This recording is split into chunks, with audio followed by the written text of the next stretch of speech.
Third one is 10:47. The first two sessions I really look at the clock. I'm confessing to you. I love to confess. And then mudita. Mudita is altruism, meaning you are happy in other people's achievement, success. It's called altruism. Mudita.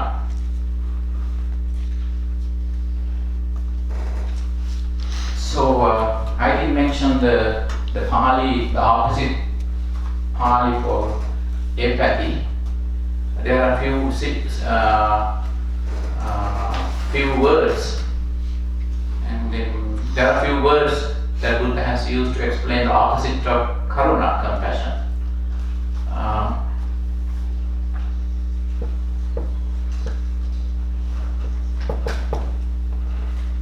Conceit. Conceit is it's not pride. Pride is something. Pride has a positive connotation in English. Right? You will take a lot of pride. Yeah, we are proud. See, the proud is the adjective of pride now. So, and not always. I know. Pride goes before. Right. So, in general, in Buddhism, especially when we explain Buddhism in English, it's conceit that we use as a translation, not pride, because pride is a very tricky term. Overall, it's a good one. But when you say, when you are overly proud of yourself, meaning, then again is conceit. Jealousy. Which one? Oh, Yeah. So that the conceit is for karuna, ego. And the opposite of mudita is jealousy. In Pali, it's called issa.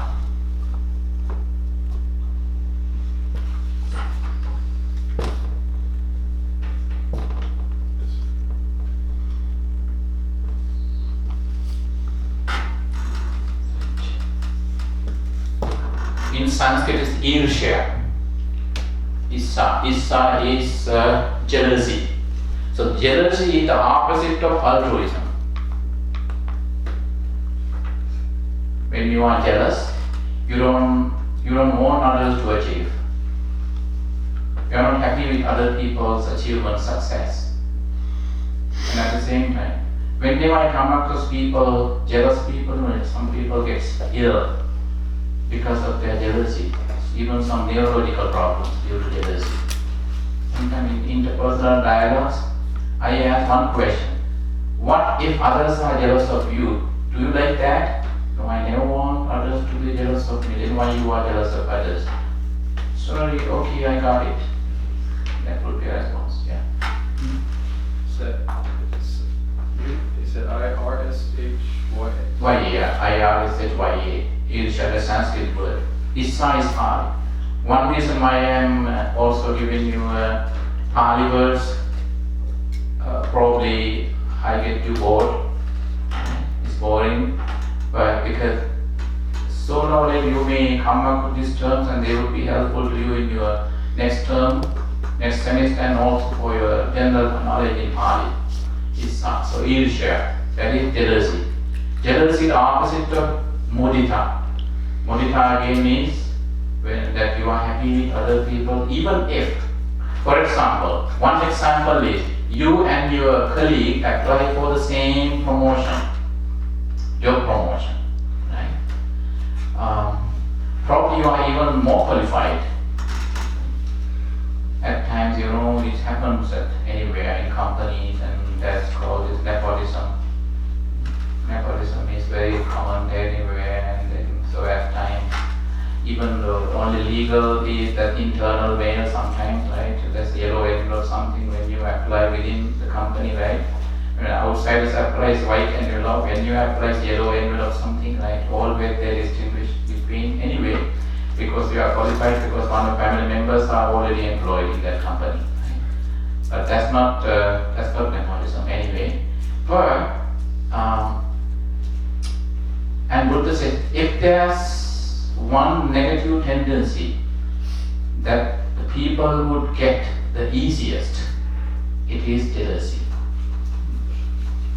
That's why the opposite one, mudita, is the hardest to practice. Why? Jealousy is the easiest. Because jealousy is the easiest to get. Mudita is the hardest to practice. It's very difficult to practice jealousy. And the Brahma would never be jealous of the world that he's looking at. Near enemy is like exuberance, right? Or kind of like giddiness. Giddiness, yeah, right. Mm-hmm. Actually, you get that people, because I know some people are always jealous, and then they have digestive problems, and they get their gastritis increased, and their insomnia gets worse. Right, so, and that's because of jealousy. And even according to some neuropsych, I wonder whether I explained that before, even you can get some skin rashes because of jealousy. Because that has a very strong neurological effect on your skin, and especially on sensitive areas of your body. In one case I know in counseling sessions, one girl in New Tampa, Florida, she had a problem with because with her sisters, with her twin sister and other sisters, and even two elder sisters, a year and 2 years apart. They were elder to her, and then, so she's in her 90s. So she was 19 years old, teenager, and she had the problem too. And then so that like 6-7 months ago, by the time I met her, the condition had started like 6-7 months ago. And during the period, and it would be kind of fatal to her. She would lose more blood, like hot flash and all that. And so that it was an emotional problem. Because what happens is, during the period, and also jealousy can affect you, especially negative emotions affect you anyway. And then in certain cases, I know some got some problem, some pain, intensive pain, and even some in their armpit, groin area, and multiple sensitive areas. Because neurologically, those are the areas that get targeted very easily. And then I asked her to do cold showers, right? Asked her to get cold showers and meditate a lot. Cold showers and meditate a lot. And then I asked her to always to do one phrase. She still called that one day I did that one phrase meditation, meaning, what if others are jealous of me? What if everyone else is jealous of me? What if everyone else is jealous of me? That's the only phrase that she would utter in the meditation. I wanted to counter her jealous that he radiates towards others, and I asked her to assume that now everyone is jealous of her. And so that she was so tired of targeting everyone else in the family because she couldn't stand. That's why you get tired very easily. Whereas, and when I asked, what if others are jealous of you, and thereby instead of thinking about others, I made her start thinking about herself, just to counter her jealousy. That works. So that was how to say, self-compassion. Again, it's meditation on compassion. When you practice compassion, and then later, when you have already helped the suffering party, and then at times, let's say you see the party that you helped years ago talking to someone else, and at times I have spoken to some people who have practiced Moditan when they were nervous and why? Because the other party the party that you held like years ago didn't even look at you. And you are angry now. Right? So that you are not supposed to. That shouldn't be the end product of your compassion. Right? That shouldn't be the outcome. So that's why it's very difficult to practice jealous compassion and mudita also. Mudita the hardest. Why mudita is the hardest? Because the opposite is the easiest. And then the last one is upekha. Upekha, upeksha. That's equanimity. And there's another, some people mistake equanimity as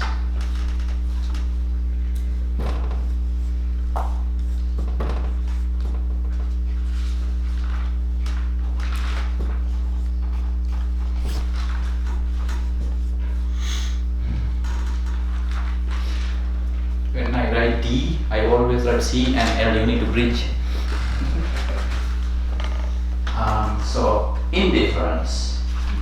Some scholars misinterpret equanimity as indifference. That's the wrong term.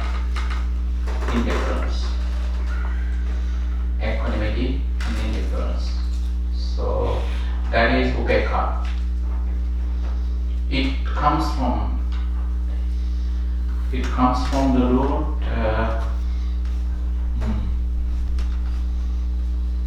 this is upa. That's part of my name is a prefix.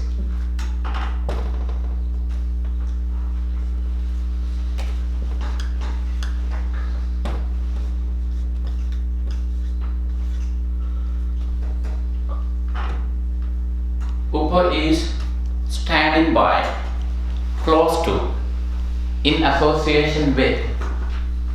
Upa means in association with, close to, standing by. Ikka means to see. You remain part of the world that is at times negative, at times positive, and you don't care, you don't get moved, you are not scared of the world. You don't run away from the world. You stay connected with the world, yet unafflicted by the world. I remember one day one of the friends in the class, he's absent, he asked me that question. I re-explained that unafflicted. You remain part of the world, yet unafflicted by the world, and you are all positive. And that's called equanimity. You don't get angry with the extremes. Right? We're doing a little first sermon, middle path. The middle path has the value. Why? Middle path is easily seen because of the extremes. So when you have gone to the extremes and you pull yourself back, and so that your lifestyle is now moderate, and then you say, because when I was in the extremes, I suffered a lot. Now I know the value of being in the middle. That's the middle path. Why we are media, right? That's what it. Middle path. So, equanimity. This is the translated from the Pali. This is what it means. To maintain a warm relationship with the world. To maintain a warm relationship with the world is equanimity.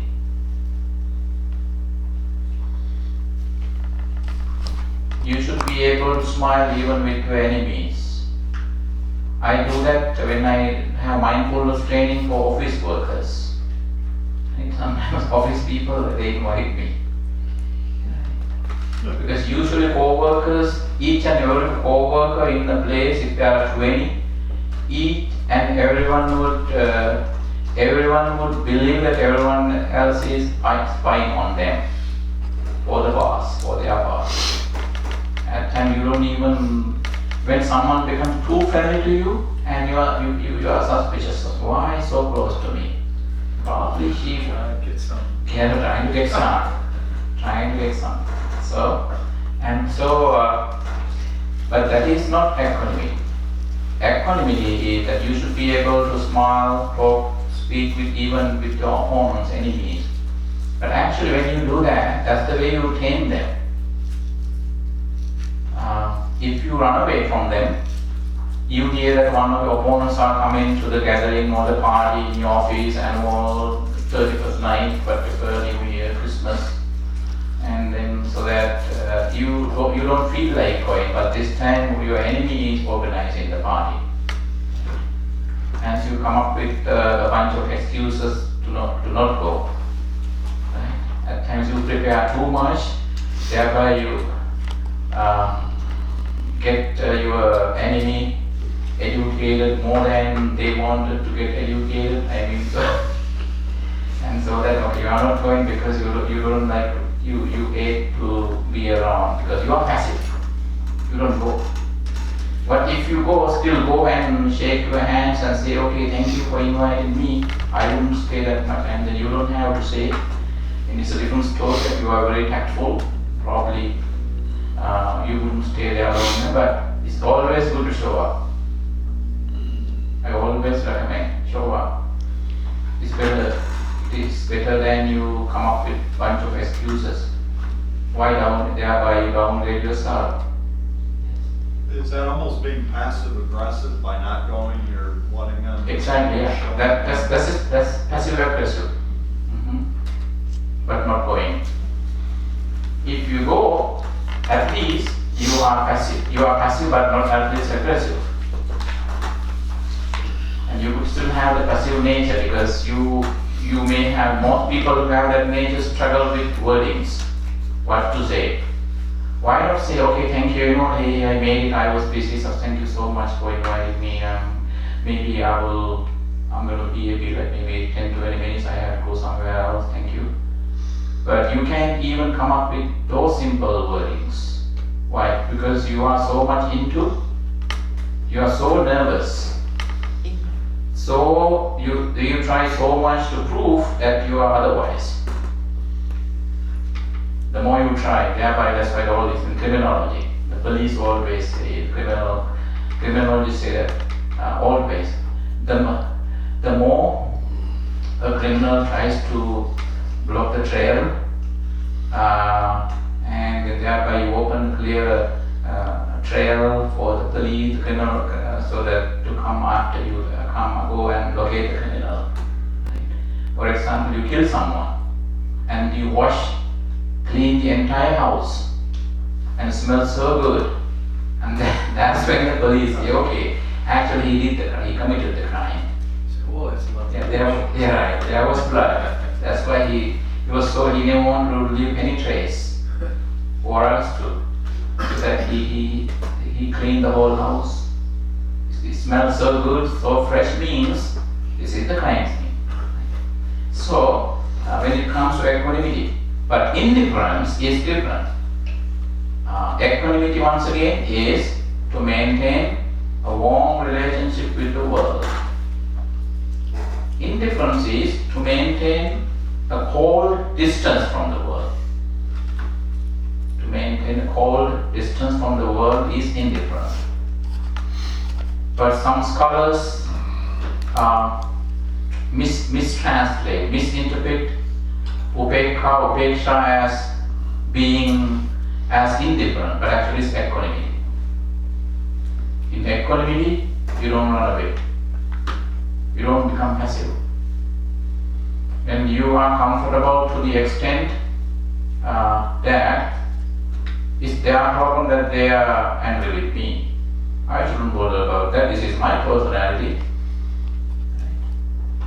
So, and that's called equanimity. What's the opposite? Opposite is indifference. Maintain a cold distance.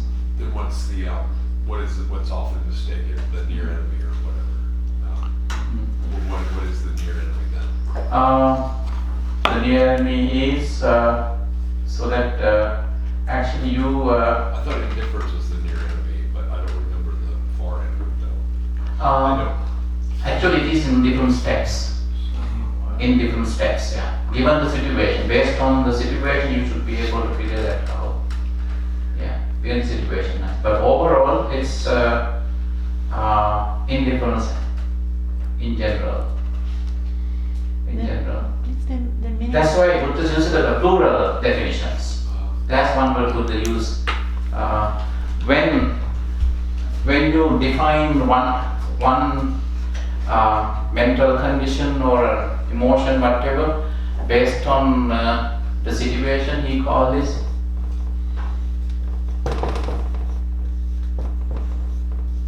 pariyaya, meaning plural. Plural. Is always plural. So that the same condition could be the near enemy in case of one particular person, and it could be not in the case of someone else. Because it is defined based on the motive, the gravity of the situation, who is involved. So, do you have a question? No, the ikka. Yeah, iksha means to see. Take a look. Iksha. Iksha. Iksha means to look. So upa-iksha means you stand close to and take a close look. For example, now, see, I have never had alcohol or I have never done smoking, anything. But for example, when I went to see Calgary Stampede, Calgary, Alberta, Canada as well, I always got the VIP ticket free. I know one of the cowboys who comes to meditation. So that he's a cowboy, but he breaks the horse trainer. So that I got the rodeo ticket. I mean the VIP.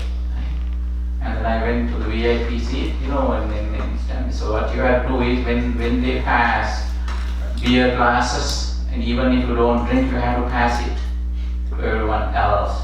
Right? So that I was sitting there, and my people also were there. And so that I just passed it, and everyone was saying, the guy before me who was now passing the glass, so you don't drink? I said, no. Oh, that's your glass, right? So no, that's okay, that's yours, I said. Always. Two guys beside me kept asking me. That I would follow the glass and I look at him and okay, just pass it. But take a close look and pass. I never want to drink, I never felt like drinking, I never tried, and honestly in my inner mind I never wanted alcohol. But what if and then later on the people who took me there from my temple said, we couldn't stand you passing the glasses. I said, okay, you were not with me, but still I could stand. Because actually they said that in good faith. They say that it's insulting to me to sit there and pass the glass. I said, no, I was there for the stampede, just to see that.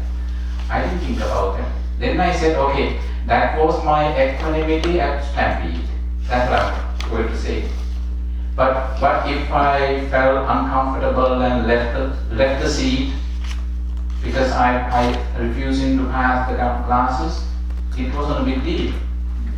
Then I would have been insulting the person.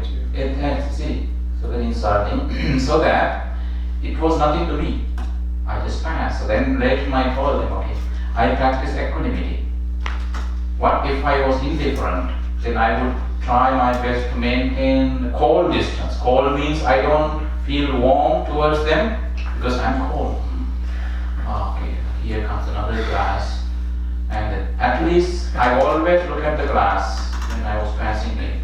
Make sure that I don't spill it on others, on myself.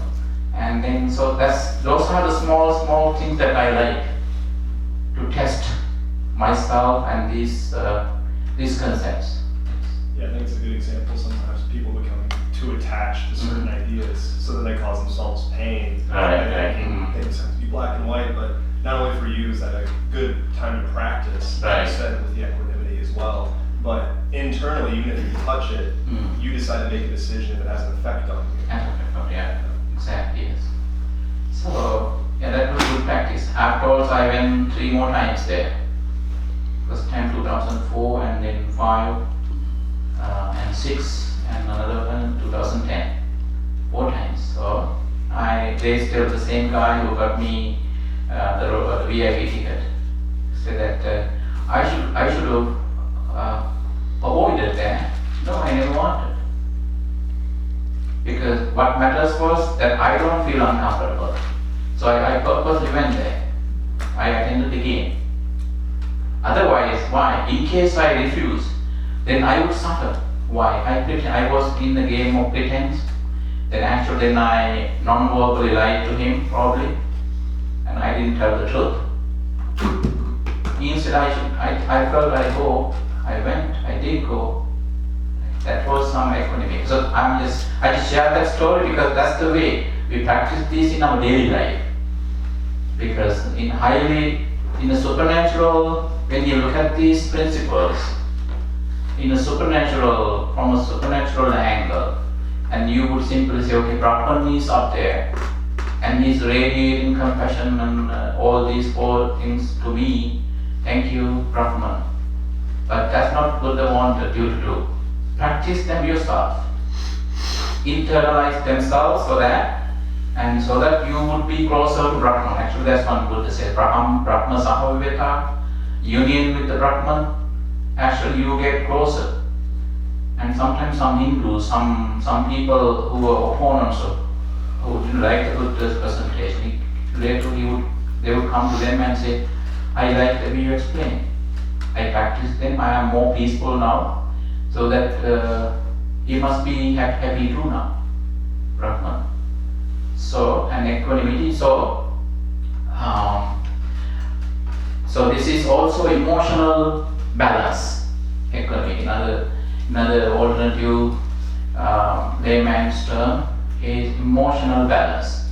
Finally, toward the end of the day, what matters is how happy we have been, how peaceful we have been throughout the day. Even if we have been to 5 churches in your neighborhood, 5 temples, almost everything, and you go, by the time you get home in the evening, you are angry, and you open your gate and go in, and then you throw yourself in bed angry. You know what? I hate that person. This is what he told me. They told me, and like this, a bunch of complaints. Right? At that point, you're all negative. But you were in a church. You were in temple. So that's the way to be practical. That's humanistic. And that's why I said that was going along that alternative term. Emotional balance, equanimity. It's all about how emotions, our way of thinking. Upeksha. And and that's the 4th one that we practice, Brahmavihara. Then one statement that Buddha has made of Upekkha, equanimity is, I did mention that in one of our sessions. Others or the world debates with me, argues with me. I have no debate, no argument whatsoever with the world. That is a statement he made. The world debates with me, the world argues with me.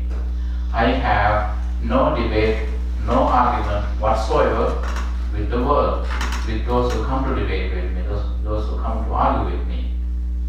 And that indicates a Buddha's upeksha, equanimity. So that when you find trouble with the world, the entire world would remain a place of trouble to you.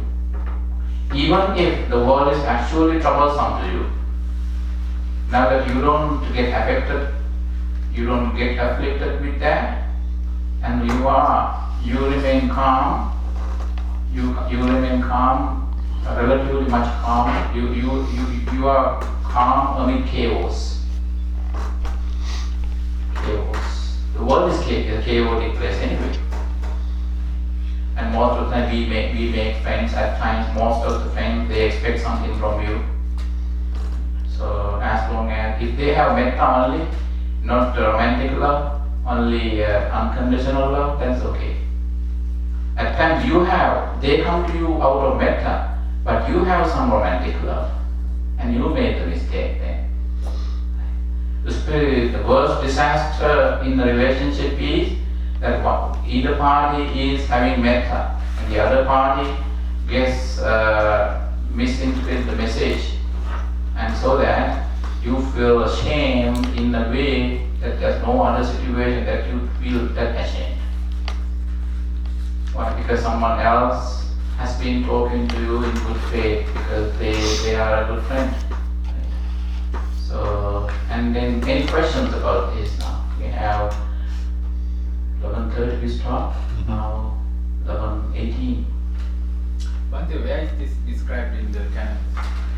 In the Brahma Vihara, or in the Chaturka Nipada. In the Chaturka Nipada. So in the, what is that, kindred Sayings. kindred sayings. So the kindred sayings is a collection of teachings that is numerically ascending. You start with Ekata,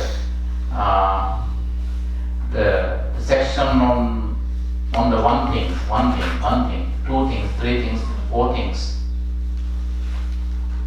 If you like, just for your general motivation, not for motivation, general interest maybe, and in the first section of Anguttara kindred sayings and Buddha says, so that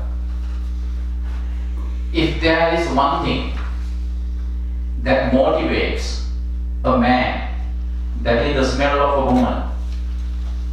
If there is one thing that motivates a woman, that is the smell of a man. One thing, and Buddha talks about many one things here in the section 1.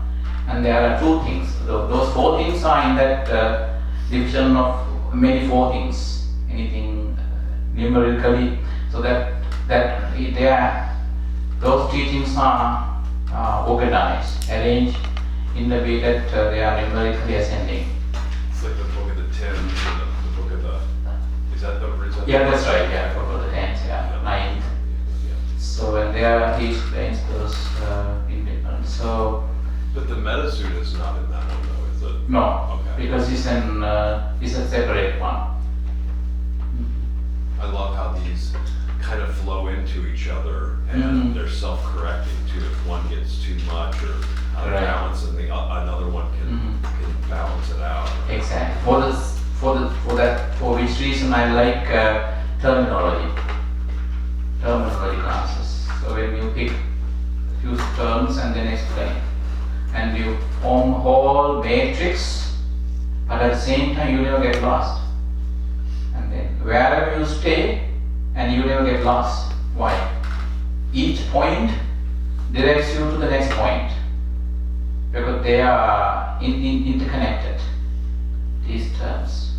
So, and you see this overall idea now. Now Buddha borrowed the same idea of Brahman as a theistic notion in his society, and then he never counted Brahman, and then he would simply say, and when somebody is now,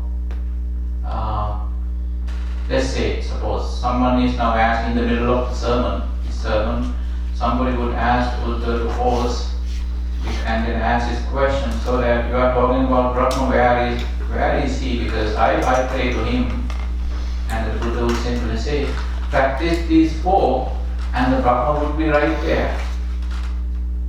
Where? In you, within you, in your heart.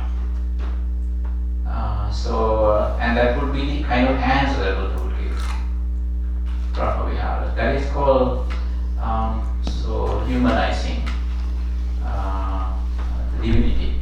Again, once again, Acharya Manusa, that extraordinary man, those two terms that we discussed before.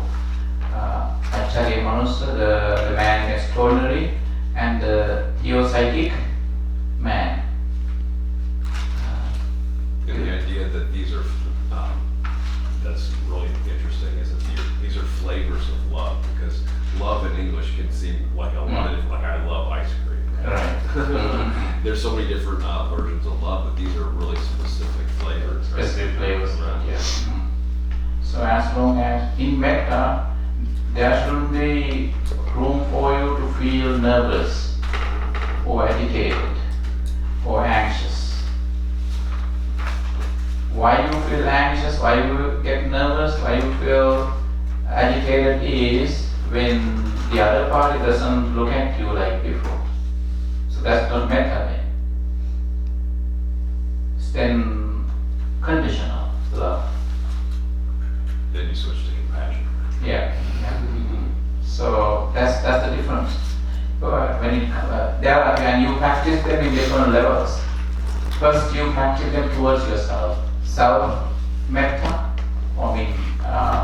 self unconditional love, self compassion, and self altruism, self equanimity. All the way the first step is from yourself, of yourself, from and of yourself. The first step. Unless you feel peaceful within, how could you wish that the world be peaceful? The only place, I'm going to offend the certain world agency now, on purpose, evil be.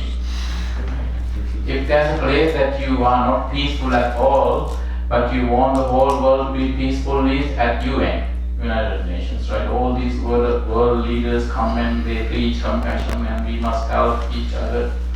Right? Back home they grab the poor people, tax money, and so they are CFs, right? CF.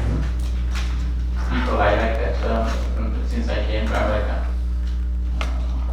One girl told the first time I met a Western girl at Los Angeles Mission College, and she broke up with her boyfriend and said, my boyfriend is a CF, control freak. I took some time by not explaining it. So that's what world leaders are. So that's the only place. That's what global bodies. Right? They just talk compassion. Right? They have a meditation or something you got too. Are there? See, it's always within. We start from ourselves. See the Brahma within. But through the practice of these four. And as I said, meditation we use the standard canonical phrases, translating them into our language. I live my life pervading or radiating metta, karuna, mudita, and upeksha on all directions. And especially I like in the summertime, I ask my friends' children, because I got children. I purposely would organize this summer camps, bird feeding camps. And we would get bird feeders and we put them in we go to like a forest area in an opening, and we just stay, we hide ourselves and sit, and we do meditate actually. Birds flow in, and then they start feeding, but fascinatingly, they don't even look at us. Why? Because we are hunters. If we were there to hunt them, and they would feel it. Actually, we would practice Brahma Viharas, bird feeding. I have children to do that, okay? And I'll say, okay, I'm feeding the bird this morning, and there are birds who fly in, coming from all directions.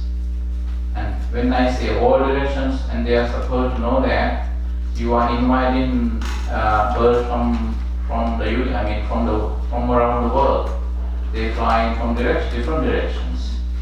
And when I say they feed, then one thing I told, first when they are happy with the meal, and they would start combing their feathers, clean themselves. Usually birds do that when they are happy.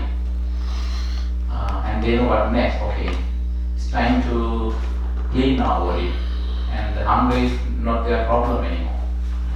And children like that. That's the way I ask them to practice, even adults, okay, bird feeders. And that's the way to see Brahman through our action. So at time when I, even based on the community that I go to, I would use different terms actually. Let's say if it's a group of Muslims, then I would say their words. If it's the Christians, Catholic or Hindus, their terms. So I'm supposed to use their wordings, terms. And it is the same technique we use in prison counseling and all that. So the vihara is again living within abode, divine abode. So it's 11:28 now. So afternoon we will have a different lesson. So that please remember this humanizing divinity. As you studied in your class, explain humanizing divinity. In case I ask you to explain, what would be what you are not supposed to miss? What would be the substantial part of the answer? Not Pali terms, like loving kindness, compassion, altruism, and equanimity. You don't have to worry about Pali terms. It's more like a class-specific question. Whenever I teach somewhere, I always come up with some group-specific questions. When the papers go to a second grade and then they are, okay, I'm not supposed to touch this, okay, this guy got this one specific to that group, okay, that's why this question and answer is. You said love and kindness, equanimity, what were the other? Loving kindness, first one. Second one, compassion. Third one, altruism or joy in others' happiness, or altruism. ALTRUISM, altruism. Personally, I don't like the term ism, right? But that's what the language is, altruism. That you are happy for others. We sometimes call it altruistic joy. Exactly, altruistic joy, because joy comes from your concern, that others are happy. Like altruistic joy, yes. If you want to hurt one vicarious joy. Vicarious joy. So Yeah. Living through others' joy. Yeah. That's interesting. That's yeah. So, and that is not altruistic joy is different from depending on others for that you are happy. It's a negative one. When they stop helping you, you are angry, you hate them. Parasitic joy. Go to bed. Parasites, yeah.